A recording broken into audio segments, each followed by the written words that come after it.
और लोग उन्हीं बच्चियों के लिए महाराज, अगर बच्ची आपके यहाँ गर्भ से उत्पन्न हो जाती है तो अपने भाग्य को कोसते हो कि हमारा भाग्य खराब है कि हमारे घर में बेटी ने जन्म लिया।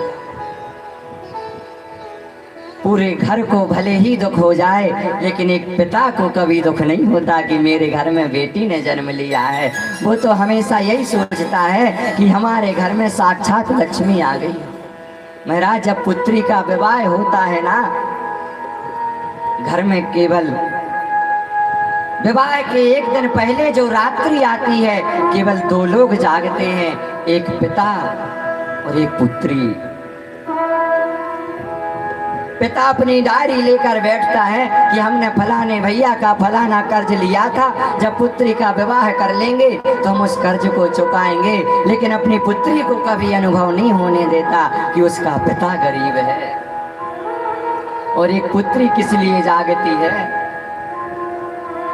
पूरे सामान को देखती है, ये सलवारी को देख रही, वो सलवारी को देख रही, इस दरवाजे को हाथ फेर रही है। कभी अपने घर के बारे में जाकर वृक्षों को देखती है कि कल हम सब छोड़कर चले जाएंगे, कल हमारी विदा हो जाएगी।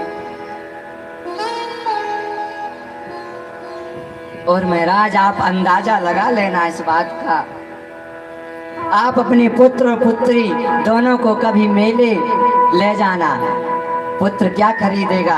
बंदूक खरीदेगा, कई प्रकार के खिलौने खरीदेगा, लेकिन एक पुत्री क्या खरीदती है? एक गुड़िया।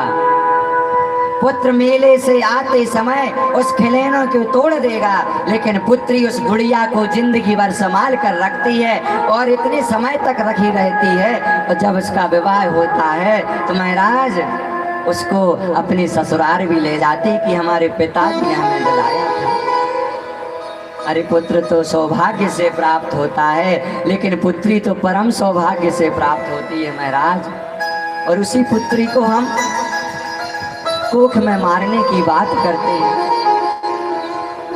जब आप कभी बीमार हो जाओगे, आपके चार पुत्र आपके घर में होंगे, वो आपकी सहायता करने के लिए नहीं आएंगे, लेकिन आपकी पुत्री का 20 बार फोन आ जाएगा कि पिताजी अब ठीक हो कि नहीं।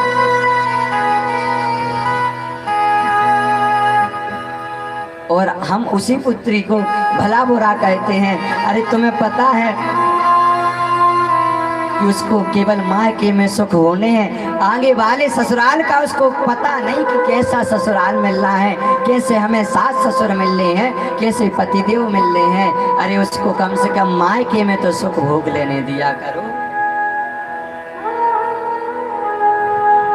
क्या वो नहीं चाहती हम भी वहाँ घूमें, लेकिन अपने मन को मार लेती है, उसी घर में अपना गुजारा बसेरा कर लेती है। भले ही वो फटे पुराने वस्त्र पहन ले, लेकिन अपने पिता से कभी कहती नहीं कि पिताजी आज हमें नए कपड़े चाहिए, क्योंकि उसको पता है कि मेरे पिताजी की हालत कैसी है। अरे, घर को